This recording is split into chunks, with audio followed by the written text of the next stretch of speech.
మహిళా లోకానికి స్వాగతం. అందరికీ నమస్కారం అండి. మనకు తిరుపావిలో చక్కగా రోజు పాసురాలను విన్నపం చేసుకొని వాటి అర్థ విశేషాలను తెలుసుకుంటున్నాము. ఈరోజు 8వ పాసురాన్ని అనుసంధానం చేసుకొని దాని యొక్క అర్థ విశేషాలను తెలుసుకుందాం. ముందు పాసురాన్ని చదువుదాం. கீழ்வானம் வெள்ளென்று எருமை சிறுவீடு மெய்வான் பரந்தனகான் மிக்குள்ளா பிள்ளைகளும் போவான் போகின்றாரை போகாமல் காத்து உன்னை கூவுவான் வந்து நின்றோம் கோது கலமுடைய பாவாய் எழுந்திராய் பாடிப்பறை கொண்டு மாவாய் பிளந்தானை மல்லரை மாட்டியா தேவாதி தேவனை சென்று நாம் சேவித்தால் ஆவாவென்றாராய் ఆందరులేలోరంబావాయ్. ఇది పాసురం అండి. నిన్న మొదట ఒక గోపికను, నిన్న ఇంకో గోపికను, తేజశాలిని అయిన గోపికను మేల్కొల్పారు వీళ్ళు. అయితే ఇప్పుడు ఈ గోపిక కుతూహలం రేకెత్తించే విలాసవతి అయిన గోపికాట. అంటే కృష్ణుడికే ఆశ్చర్యం కలుగుతుంది ఆమె పట్ల. అటువంటి గోపిక పరిపూర్ణ స్త్రీత్వం గల ప్రౌఢ, అంటే కొంచెం పెద్దదన్నమాట. ఇంతకుముందు గోపికల కన్నా ఈమె కొంచెం అనుభవజ్ఞురాలు అని అర్థం ఇక్కడ.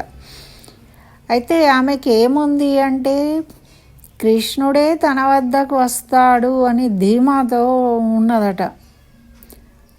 అచంచలమైన విశ్వాసం కలిగి ఉన్నది. అంటే భక్తులకు ఎట్లాగో వస్తాడు భగవంతుడు, నన్ను కాపాడుతాడు అని నమ్మకం ఉంటుంది కదా. అలాంటి నమ్మకం కలిగిన గోపిక ఈమె. అంటే ఈమె కొంచెం సీనియర్ అనమాట. అంటే మొట్టమొదలు ఏం చెప్పిండ్రు, కొత్తగా చేరిన అమ్మాయి. తర్వాత కొంచెం అట్లా సీనియారిటీని బట్టి వీళ్ళు మేల్కొల్పుతూ ఉన్నారనమాట. అలా ఈమెకి అటువంటి నమ్మకంతో ఆమె చక్కగా హాయిగా నిద్రిస్తూ అనుభవిస్తూ ఉంది ఆ కృష్ణ సంశ్లేషంను అని అంటారు. అంటే కృష్ణ భగవద్భక్తి కలిగిన వాళ్ళు నిద్రపోవడం అంటే మనలాగా మొద్దు నిద్రలు ఓరు. వాళ్ళు జ్ఞానవంతులు ఎప్పుడు ఆ స్మరణ చేసుకుంటే ఉంటారు అని చెప్తారనమాట. అయితే ఇప్పుడు ఈమెను మేల్కొల్పే విధానంలో ఈ పాశురాన్ని మనము దాని యొక్క అర్థాన్ని తెలుసుకుందాం. ఇక్కడ ఏమంటున్నారంటే, తూర్పు దిక్కు తెల్లబడుతుంది అంటే సూర్యుడు పైకి పైకి వచ్చిన కొద్దీ కొంచెం తెల్లగా అవుతూ ఉంటుంది కదా. మరి ఇక్కడ ఏం చెప్తున్నారు అంటే, ఈ సత్వగుణం ఉంటుంది. పొద్దున్న లేవగానే ఎవరికైనా ప్రశాంతంగా ఉంటారు. హాయిగా నిద్రపోయి లేచినప్పుడు మనసు ప్రశాంతంగా ఉంటుంది కదా. అయితే ఇప్పుడు వీళ్ళు ఏమంటున్నారంటే, దీంట్లో పిల్లలందరూ ఏమో వ్రతం చేయడానికి వచ్చేసిండ్రు. అయితే ఇంకా ఈమెను లేపాలి కదా అని చెప్పేసి మేమందరం కలిసి వాళ్ళని ఆపి అందరం కలిసి వెళ్ళాలి అని ఆగాము. మీ ఇంటి ముందు వచ్చి నిలబడ్డాము. ఓ పిల్ల లేచిరా, తెల్లవారిపోతుంది అంటూ ఏం చెప్తున్నారు. తెల్లవారడానికి సింబల్ ఏంటిది మరి, గుర్తులు చెప్పాలి కదా. ఆ లోపల ఉన్న గోపిక అడుగుతుంది, ఇంకా చీకటే ఉంది అని. లేదు తెల్లారిపోతుంది. ఆ బీడులో మేయడానికి గేదెలు పోతూ ఉన్నాయి. పొద్దున్న చూస్తాం మనం, గేదెలు రోడ్డు మీద పోతూ ఉంటాయి గుంపుగా కదా. అయితే చిన్న బీడుకు పోతున్నాయి. ఈ గేదెలు ఎటువంటివి అంటే డైరెక్ట్గా పాలు విండాలి అంటే పొద్దున పాలు విండుతారు కదా. అయితే ఈ గేదెలు పొద్దున్న మొదలే పాలు విండుతామంటే పిండనీయవట. అవి తామసము గుణం కలిగి ఉంటాయి. అవి అంటే ఎదురు తిరుగుతాయి, పాలను ఇవ్వవు. అయితే ఏం చేస్తారు వీళ్ళు, ముందు వీటిని తీసుకెళ్ళి ఒక దగ్గరలో ఉన్న ఒక బీడులో గడ్డి తినడానికి తీసుకెళ్తారు. అక్కడ అవి తిని వచ్చినాక ఏమవుతుంది అంటే వాళ్ళకి సత్వగుణం కలుగుతుంది. అప్పుడు కొంత అమ్మాయి వాళ్ళు తింటారు కాబట్టి ఆ గేదెలు ప్రశాంతంగా ఉంటాయి అన్నమాట. అప్పుడు పాలు పితికి తర్వాత మళ్ళీ పెద్ద బీడుకు ఊరవతలకి గడ్డి మేయడానికి తీసుకెళ్తారనమాట. అంటే సత్వగుణాన్ని ఏర్పరచడం కోసం వాటిని చిన్న బీడుకు తీసుకువెళ్తూ ఉన్నారు. అంటే తెల్లవారిపోతూ ఉంటే మనకు చిరాకు ఎక్కువైతూ ఉంటుంది, పనులు కాకపోతే కోపం వస్తూ ఉంటుంది, ఇవన్నీ ఉంటాయి. అదే పొద్దున్న అయితే ప్రశాంతంగా ఉంటాం కదా. మరి సత్వగుణం ఉన్నది ఇప్పుడు, ప్రశాంతంగా ఉన్నప్పుడే నువ్వు కూడా లేచిరా అమ్మ, ఇంకొంతసేపు అయితే మళ్ళీ తామస గుణం వచ్చేస్తుంది అని ఆ రకంగా లేపుతున్నారు అని ఒక అర్థం అన్నమాట. అయితే మనము ఈ వ్రత సాధనమైన పర కావాలి, ఒక వాయిద్యము. అది మనకెవరిస్తారు? ఆ కేశి అనే రాక్షసుని చంపాడు చూడు, మరి చాణూరుడు, ముష్టికుడు అనే మల్ల యుద్ధ వీరులు ఉన్నారు. వాళ్ళను కూడా మట్టు పెట్టిన దేవాది దేవుడు ఉన్నాడు కదా, ఆ కృష్ణుణ్ణి సేవించినామనుకో, ఆయన దగ్గరికి వెళ్తే అయ్యో అయ్యో మీరే వచ్చారా ఇక్కడికి అని బాధపడి మనం వెళ్ళిన పని ఏమిటో అడిగి విచారించి మనపై కృప చూపుతాడు, మనం అడిగినవన్నీ మనకు సమకూరుస్తాడు. కాబట్టి తొందరగా లేవమ్మా అని ఇక్కడ చెప్తూ ఉందన్నమాట. మరి జ్ఞానోదయం, సత్వగుణం అంటే ఏమిటి? జ్ఞానోదయము కలిగి ఉండడం అన్నమాట. తామస గుణం అంటే రాజస గుణము, తామస గుణము అంటే జ్ఞానము తగ్గిపోవడం. మనకు పొద్దుపోతూ ఉంటే ఎండ ఎక్కువైనా కొద్దీ మనకు ఆకలి, దప్పులు, పనులు, టెన్షన్లు ఇవన్నీ ఎక్కువైపోయి ఏం తోచదు, తొందరగా పనులు చేయలేము. ఇక మళ్ళీ సాయంత్రం అయ్యేసరికి నీరసంతో కూడా మనము పనులు చేయడానికి ఇష్టపడము అన్నమాట. అట్లా పొద్దున్నే సత్వగుణం ఉన్నది కదా, ఈ సత్వగుణం ఉన్నప్పుడు ప్రశాంతంగా ఉన్నప్పుడే మనము ఆ కృష్ణుడి దగ్గరికి వెళ్ళినామనుకో చక్కగా మనకు కావలసినవన్నీ ఇస్తాడు అని ఒక అర్థంగా ఇక్కడ తెలియజేస్తున్నారు, లేవమ్మా అని. అయితే మరి గోదాదేవి ఇట్లా లేపడం ఎందుకు? పూర్వులు అంటే ఇంతకుముందు ఎవరైనా కూడా కౌసల్య, సుప్రజ, రామ అని భగవంతుడికి మేల్కొల్పుతారు కదా, కానీ ఈమె మరి భగవద్భక్తులను మేల్కొల్పుతుంది. ఇక్కడ భక్తులను ఎందుకు మేల్కొల్పుడు అంటే, ఇప్పుడు మనకు భగవంతుడి దగ్గరికి తీసుకువెళ్ళే వాళ్ళు, మార్గం చూపించేవాళ్ళు ఆచార్యులు. మనం డైరెక్ట్గా భగవంతుడిని సేవించుకున్న ప్రయోజనం ఉండదు. మనం ఎవరో తెలియదు, ప్రైమ్ మినిస్టర్ దగ్గరికి పోయి డైరెక్ట్గా అడగలేం. ఎవరన్నా మధ్యలో తెలిసిన వాళ్ళు ఉండి మనం తీసుకుపోయి పరిచయం చేస్తే అప్పుడు అక్కడ వాళ్ళు మన మాట వింటారు, పని చేస్తారు. అంతేగాని డైరెక్ట్గా దేవాది దేవుడైన శ్రీకృష్ణుడి దగ్గరికి మనం వెళ్ళాలంటే వెళ్ళలేము.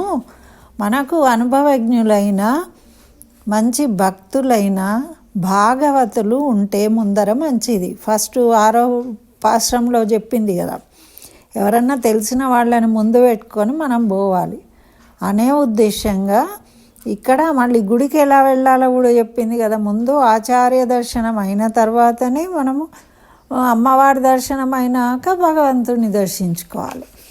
ఆ పద్ధతిగా ఈమె మొదలుపెట్టిందనమాట. అప్పటిదాకా ఏముండేది అంటే అందరూ కూడా భగవంతుడినే మేల్కొల్పేవాళ్ళు. కానీ గోదాదేవి దీన్ని ఈ భగవద్భక్తులను మేల్కొల్పడము అనేది, ఎందుకంటే వీళ్ళు మనకు ప్రబోధం ఇస్తారు. మనకు ఎవరు ఉపదేశం చేస్తారు? మన ఆచార్యులు. మన ఆచార్యులు ఉపదేశం ఇస్తారు కాబట్టి మన ఆచార్యులే ముందు ప్రథమం. ఆచార్యుల ద్వారా మనం భగవంతుని చేరుకోవాలనేది ఇక్కడ మన గోదాదేవి తెలిపే ముఖ్య విషయం అన్నమాట. అయితే భగవంతుడే ఉపాయమని విశ్వసించిన వారలకు అకించన్యము అంటే ఏంటిది? భగవంతుడే ఉపాయం, మనకు వేరేది లేదు. భగవంతుడిని చేరాలి అంటే భగవంతుడే ఉపాయము. అట్లనే భగవంతుడే మనకు గతి, వేరేది లేదు అని శరణాగతి చెయ్యాలి. మనము పరమాత్మను పొందుటకు సంపాదించిన సాధనం ఏంటిది? ఏమైనా ఉందా మన దగ్గర? దీంతో చేస్తే భగవంతుడు మనకు లభిస్తాడు అనేది ఏం లేదు. కాబట్టి మనము ఏం చేయాలి? భగవంతుడిని ఆచార్యుల ద్వారానే భగవంతుడిని పొందడానికి ఆచార్యుడే సాధనం అన్నమాట. కాబట్టి మనము ఆచార్యులను ముందు మేల్కొల్పి ఆచార్యులను ముందు పెట్టుకొని మనం భగవంతుడిని చేరుకోవాలి అని మనకు ఉపదేశం ఇస్తుందన్నమాట. అట్లనే ఇక్కడ కేశి అనే రాక్షసుణ్ణి చంపిందంటున్నాడు కదా. అంటే ఏంటిది అంటే కేశి అనేవాళ్ళు మావాయి పిల్లన్నాయి అంటే కేశి అనే రాక్షసుడు అంటే దేనికి? అహంకారము మమకారం. వాడు గుర్రం రూపంలో ఉంటాడనమాట. వాడి పై దవడ కింది దవడను విడిచేస్తాడు. అంటే అహంకార మమకారాలను తొలగిస్తాడు. ఆ భగవంతుడిని మనం స్మరిస్తూ ఉంటే మనలో ఉన్న అహంకార మమకారాలు తొలగిపోతాయి. భగవంతుని స్పర్శ మనకు కావాలంటే మనం పూజిస్తాం అర్చామూర్తికి. భగవంతుడు మనని స్పృశించే అవకాశం ఉంటుందా? ఉండదు. దేని ద్వారా స్పృశిస్తామంటే నామస్మరణ వల్ల. మన నోటితో పలుకుతూ ఉన్నాం. అట్లా పలకడం వల్ల ఏమవుతుంది? మనలో ఉన్న అహంకార మమకారాలు అనేవి తొలగిపోతూ ఉంటాయి. మనము అనునిత్యము ఆ నామస్మరణ చెయ్యాలి అని మనకు తెలియజేస్తుంది. అదేవిధంగా మల్లులు, చాణూరుడు వాళ్ళెవరు? బలిష్టమైన వాళ్ళు, వాళ్ళు కామ క్రోధము కలిగిన వాళ్ళు అన్నమాట. ఇద్దరు వాళ్ళని అంతం చేసిండు. అంటే మనలో ఉన్న కామ క్రోధాలను దగ్ధం చేసుకుంటే అహంకార మమకారాలను తొలగించుకోవాలి, కామ క్రోధాలను దగ్ధం చేసుకోవాలి. అప్పుడు మనము ఎప్పుడు ప్రశాంత చిత్తులమై ఆనందంగా ఉండగలుగుతాం.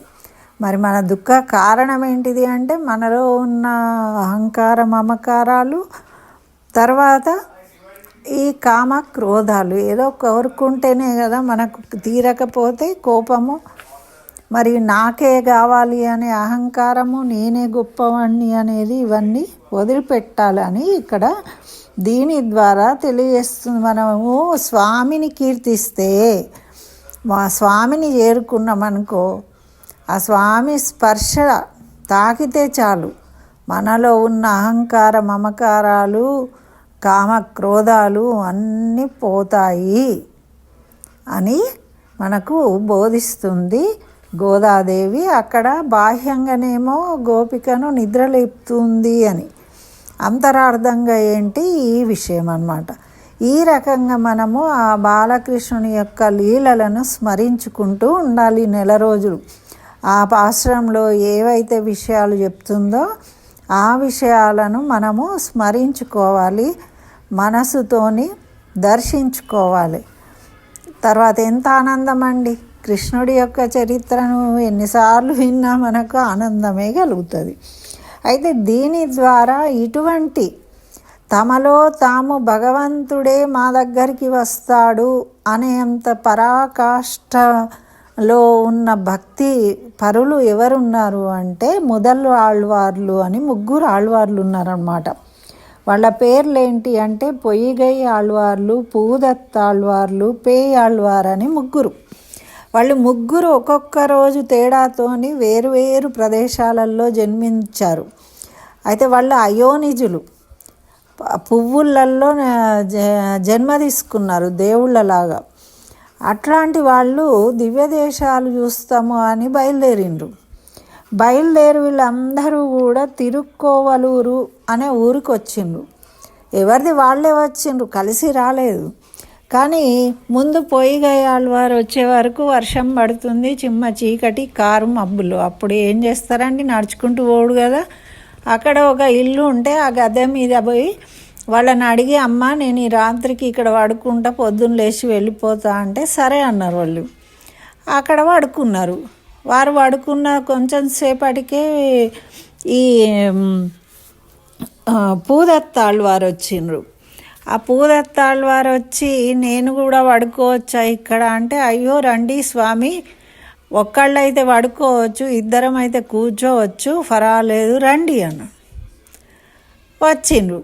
వచ్చిన తర్వాత ఏమైంది, ఇంతలో పేయాళ్ళు వారు వచ్చిండ్రు. అదే వర్షంలో వచ్చి, నేను కూడా రావచ్చా అంటే, అయ్యో రండి స్వామి, ఇద్దరం అయితే కూర్చోవచ్చు, ముగ్గురం అయితే నిలబడవచ్చు, పర్వాలేదు అని రమ్మన్నారు. ఆ ముగ్గురు నిలబడ్డారు. కానీ ఎవరి ఆలోచనలు వాళ్లకు, భక్తిలో మునిగి తేలుతారు. వాళ్ళకి ఏ వారితో సంబంధం ఉండదు, ఆనందంలో ఉన్నారు ఆ భగవంతుణ్ణి ధ్యానించుకుంటూ. అయితే అట్లా ఒకటేసారి అటువంటి మహాభక్తులు ఒక్కచోట కలిసి ఆ భగవంతుణ్ణి స్మరించడము ఆ రంగనాథుడికే ఆశ్చర్యమైందట. వాళ్ళను భక్తులను చూడాలని ఆతృతతోని తనే వచ్చారట. ఇప్పుడు మన గోపిక ఫీలింగ్ అదే కదా. అయితే తనే వచ్చేసిండ్రట. వచ్చి అక్కడ ఒక మెరుపు మెరిసిందట. వీళ్ళే టైట్గా ఉన్నారు పాపము, అక్కడ ప్లేస్ లేదు. అందులో ఎవరో ఇంకో వ్యక్తి వచ్చి ఇరుకుతున్నట్టు వాళ్లకు అనుభవం కలిగింది. అందులో పేయాళ్ళ వారికి చక్కగా కనిపించిందట అంటారు. అయితే వీళ్ళేమో ఆ మెరుపులో దర్శనమిచ్చాడు శ్రీమన్నారాయణుడు. అంటే చూడండి, వాళ్ళ భక్తికి మెచ్చి స్వయంగా స్వామియే దిగి వచ్చి వీళ్ళకి వీళ్ళని చూడాలని ఆతృతతో వచ్చిండు. అంటే అంత విశ్వాసం అన్నమాట భక్తుడికి. అయితే అప్పుడు దర్శించుకున్నారు. దర్శించుకొని వెంటనే వీళ్ళు చక్కగా పాశురాలు పాడిండ్రు. పాశురాలు అంటే పాటలు అన్నమాట. భగవంతుడి గురించి పాటలు పాడిండ్రు. అవే మనకు తిరువాయిమల్లిలో ఉంటాయన్నమాట. వీళ్ళు అందరు రాసిన పాశురాలు 100 పాశురాలు వీళ్ళు రచించినాయి అట్లా స్వామి గురించి. అట్లా అంత విశేషమైన ముగ్గురు ఆళ్వార్లను ఈరోజు మనము మేల్కొల్పాము అని మనకు అర్థమవుతుంది. దీని ద్వారా వాళ్ళ ముగ్గురిని తలుచుకుని నమస్కరించుకొని మనము భగవద్భక్తులు అనుగ్రహం కలిగితే భగవంతుడి అనుగ్రహం కలిగినట్టు. అది అంటే మనలో జ్ఞానం కలుగుతుంది అన్నమాట. భగవంతుడు మన కోసమే ఈ ఆచార్యులను పంపిస్తాడు భూమి మీదకి. ఆచార్యుల ద్వారా మనము ఉద్ధరింపబడాలి అని. కాబట్టి వాళ్ళని మనము కలవాలి, వాళ్ళు చెప్పిన మాటలు వినాలి, వాటి ద్వారా అనునయించుకోవాలి. మనము వాటిని సాధన చేయాలి. అది మనం చేయవలసింది. ఈ రోజంతా చాణూర